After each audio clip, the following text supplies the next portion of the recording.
عزیز طلباء و طالبات، اب ہم 1919 کے ایکٹ کا جائزہ لیتے ہیں۔ اس ایکٹ کو مونٹیگو چیمسفورڈ ریفارمز بھی کہا جاتا ہے۔ یہ ایکٹ 1919 میں پروملگیٹ ہوا اور 1921 میں یہ ایکٹ امپلیمنٹ ہوا۔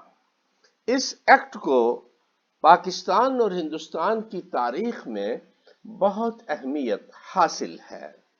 اب ہم سب سے پہلے یہ دیکھتے ہیں کہ اس ایکٹ کے آنے سے پہلے کے حالات کیا تھے، ڈیمانڈز کیا تھیں، مسلمانوں کی ڈیمانڈز کیا تھیں، ہندوستانیوں کی اوورآل ڈیمانڈز کیا تھیں۔ تو یہ اس ایکٹ سے پہلے جو ہے پہلی جنگ عظیم شروع ہو چکی تھی اور انگریز حکومت جو ہے وہ ریفارمز لانا چاہ رہی تھی، اور اس کے لیے انہوں نے مونٹیگو چیمسفورڈ رپورٹ جو ہے وہ 1918 میں وہ پیش کر چکے تھے۔ بہرحال ہم یہ دیکھتے ہیں کہ اس میں اوورآل کیا مطالبات تھے۔ اس ایکٹ کی سے پہلے کے مطالبات میں ڈومینین سٹیٹس، آزادی، سیلف رول، کانسٹیٹیوشنل ریفارمز، یہ بڑی اہم بات ہے کہ ڈومینین سٹیٹس کی بات جو ہے اوورآل انڈینز کی جو جوائنٹ ڈیمانڈز تھیں تمام ہندوستانیوں کی، وہ یہ تھی کہ ڈومینین سٹیٹس جو ہے وہ دے دیا جائے، آزادی دے دی جائے، ہندوستان کو آزاد کیا جائے اور یہاں پہ رسپانسیبل حکومت جو ہے وہ قائم کی جائے۔ سیلف رول کی بات تھی اور اس میں کانسٹیٹیوشنل ریفارمز کا مطالبہ تھا۔ دوسری طرف مسلمانوں کی جو بالخصوص ڈیمانڈز تھیں وہ تھی کہ مسلمان اپنے حقوق کے تحفظ کے لیے کانسٹیٹیوشنل گارنٹی چاہتے تھے، اور ساتھ ہی کیونکہ جو مروج جمہوری نظام ہے جس میں صرف اکثریت جو ہے وہ حکومت اور اقتدار حاصل کرتا ہے، تو ہندوستان کے حالات ایسے نہیں تھے۔ ہندوستان میں ایک بڑا ملک تھا جہاں پہ مسلمانوں کی اور دیگر کمیونٹیز کی تعداد جو ہے وہ بہت زیادہ تھی، جن کو مکمل طور پر غلام نہیں رکھا جا سکتا تھا۔ یہ اپنی اپنی قومی شناخت رکھتے تھے، جبکہ دیگر ممالک میں پولیٹیکل پارٹیز پرنسپل کی بنیاد پہ بنتی ہیں، جہاں پہ لوگ اپنی پارٹیز کو بدلتے رہتے ہیں، لیکن جہاں پہ مذہب کی بنیاد پر تقسیم ہو، جہاں پہ مذہب کی بنیاد پر قومیت کا ڈیمانڈ کرتے ہوں لوگ بالخصوص مسلمان، وہاں پہ وہ نظام اس لیے نہیں چل سکتا کیونکہ مذہب نے مستقل رہنا ہے۔ بمشکل ہی کوئی بھی مذہب جو ہے وہ ایک سے دوسرے کی طرف شفٹ ہوتا ہے۔ اس لیے یہاں پر مسلمانوں کی ڈیمانڈ یہ تھی کہ انہیں ان کی تعداد کے مطابق اقتدار میں پورا شیئر یا فیصلہ سازی کے عمل میں پورا ڈیموکریٹک شیئر ملنا چاہیے۔ اس لیے وہ اپنے تحفظات کے لیے کانسٹیٹیوشنل دستوری تحفظ چاہتے تھے۔ اس وقت تک الگ ملک کی بات نہیں ہوئی تھی۔ وہ جداگانہ انتخاب ان کی ڈیمانڈ تھی جو 1906 کے وفد میں وہ پیش کر چکے تھے، اور مسلم لیگ کی جو مسلمانوں کی نمائندہ جماعت تھی ان کی طرف سے بھی یہ تھی۔ اور جہاں پہ ان کی تعداد کم ہے، جس بھی کمیونٹی کی کم ہے، وہاں پہ ان کو ویٹیج دیا جائے تاکہ فیصلہ سازی کے عمل میں ہو۔ اس وقت قائد اعظم محمد علی جناح جو تھے وہ مسلم لیگ کو جوائن کر چکے تھے۔ وہ ایک ہی وقت میں کانگریس اور مسلم لیگ دونوں کے ممبر تھے۔ اب ہم یہ دیکھتے ہیں کہ اس وقت کیونکہ انگریز یہ کہتا تھا اور کہ اب آپ مسلمان اور ہندوستانی وہ آپس میں برسر پیکار ہیں، گتھم گتھا ہے، آپ ہمیں کوئی جوائنٹ تجاویز دیں تاکہ ہم اس کو شامل کر سکیں اور اس کے اوپر ریفارم لا سکیں۔ تو اس چیلنج کو ہندوستانیوں نے تسلیم کیا، اور 1916 کا لکھنؤ پیکٹ جو ہے وہاں پہ round table political parties conference ہوئی، جس میں تمام بڑی سیاسی جماعتوں نے اور کمیونٹیز نے شرکت کی۔ تو لکھنؤ پیکٹ پاس ہوا، اور یہ جوائنٹ ڈیمانڈز تھیں جن میں ڈومینین سٹیٹس کی بات تھی، فیڈرل سسٹم کی بات تھی، پروونشل اٹانومی کی بات تھی، ڈیسیژن میکنگ پروسیس میں صحیح ویٹیج کی بات تھی، سیلف رول کی بات تھی۔ اور مسلمانوں کے جو ہے وہ اس کو بھی حق کو بھی تسلیم کر لیا گیا کہ جداگانہ انتخاب ہونا چاہیے. یہ دوسری کمیونٹیز کا بھی ڈیمانڈ تھی، اس کو بھی تسلیم کر لیا گیا، اور اس طریقے سے مسلمان، ہندوز اور دیگر کمیونٹیز، سیاسی جماعتیں اس کے اوپر متفق ہو گئی. کانگریس اور مسلمانوں کی جو نمائندہ جماعتیں تھیں انہوں نے اس میں دستخط کیے. اسی دوران خلافت موومنٹ بھی چل رہی تھی. خلافت موومنٹ نے انگریز حکومت کی بنیادوں کو ہلا کے رکھ دیا تھا. اس میں زیادہ مسلمان تھے، لیکن گاندھی جی بھی اس میں شامل ہوئے، اور بقیہ ہندوستانیوں کی تعداد بھی خلافت موومنٹ کے لیے کسی حد تک اس میں ایک تھوڑی سی تعداد شامل رہی، اور اس طرح یہ تمام ہندوستانیوں کی تحریک گردانی جاتی تھی، اور اس نے شاید ہندو اور مسلمانوں کے اتحاد میں بڑا رول ادا کیا، اور یہ ہندو مسلم یونٹی کا دور کہا جاتا ہے. تو لکھنؤ پیکٹ جو ہے وہ انگریز کے لیے یہ تھا. اس ایکٹ میں 1919 کے ایکٹ کا سب سے اہم چیز یہ ہے کہ اس میں فیڈرل سسٹم جو ہے اس کو اختیار کیا گیا. لوکل گورنمنٹ کو میں کی اہمیت کی گئی، ڈی سینٹرلائزیشن کو اختیار کیا گیا، اور وائسرائے کے تحت برٹش وائسرائے اور برٹش پارلیمنٹ کے تحت ہی یہ تمام فیڈرل سسٹم اور ڈی سینٹرلائزیشن تھی. اس میں by cameral parliament, executive council کی 60 نشستیں تھیں اور لیجسلیٹو کونسل کی 145 نشستیں تھیں. اس میں مسلمانوں کے مطالبے کو، یا ہندوستانیوں کا اوورال چھوٹی کمیونٹیز کا یہ مطالبہ تھا کہ سیپریٹ انتخاب جو ہے اور کمیونل ریپرزنٹیشن، مسلمانوں کے لیے جداگانہ انتخاب اور دوسری کمیونٹی کے کمیونل ریپرزنٹیشن کے نام سے دیا گیا. اس میں ڈائرکی سسٹم کو اختیار کیا گیا. اس کے تحت صوبہ جات کے گورنر کے پاس 2 قسم کے اختیارات ہوتی تھیں، ایک ریزروڈ پاورز اور ایک ٹرانسفرڈ پاورز، جن کا ہم دیکھتے ہیں. جہاں تک ٹرانسفرڈ پاورز ہیں ان میں جو منسٹرز ہیں وہ سوال، لیجسلیٹو جو ہے قانون سازی بھی کر سکتی تھی اور سوال بھی، اور ان کے پاس اختیار تھا. لیکن جہاں تک ریزروڈ پاورز ہیں اس میں گورنر جنرل کے پاس مکمل اختیارات تھا. وہ اپنے ان اختیارات کے لیے گورنر کے پاس مکمل اختیارات تھا، اور ان اختیارات کے لیے وہ گورنر جنرل کو رسپانسبل تھا. اس میں قانون سازی کی پاورز میں اضافہ کر دیا گیا. ایگزیکٹو کونسل جو ہے اس میں سے 3 of the 6 members of the Viceroy's Executive Council other than the Commander-in-Chief were to be Indian. تو اس وقت 3 ممبر جو ہیں 6 میں سے ان کا انڈین کیا گیا. اس میں کمانڈر ان چیف اور وہ شامل نہیں تھے، وہ بذات خود ہی ممبر تھے کونسل کے، ان کی تعداد الگ تھی. تو 1919 کے ایکٹ کی لیجسلیٹو کونسلز کی تعداد اس انداز سے تھی. لیجسلیٹو اسمبلی جو تھی اس کی تعداد 145 تھی. اس میں الیکٹڈ لوگ جو ہیں 104 تھے، جن میں جنرل 52 تھے، مسلم 30 تھے، یورپین 9 تھے، اور لینڈ لارڈ جو تھے وہ 7 تھے، سکھ 2 تھے، اور ریپرزنٹیٹو آف انڈین کمیونٹی جو تھے وہ 4 تھے. جبکہ نامینیٹڈ ممبر جو تھے ان کی تعداد 41 تھی، آفیشیل 26 تھے اور نان آفیشیل 15 تھے. تو اس کی ٹرم جو ہے وہ لیجسلیٹو کی 3 سال تک تھی. اس کا ایک ڈپٹی پریزیڈنٹ اور ڈپٹی پریزیڈنٹ تھے.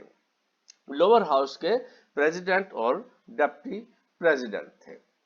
تو ان کی جو پہلے 4 سال تک اپائنٹمنٹ جو ہے وہ لوور ہاؤس کے پریزیڈنٹ کی اور ڈپٹی پریزیڈنٹ کی وہ وائسرائے نے کرنی تھی، اور اس کے بعد یہ اختیار جو ہے وہ لیجسلیٹو کونسل کے پاس چلا جاتا تھا.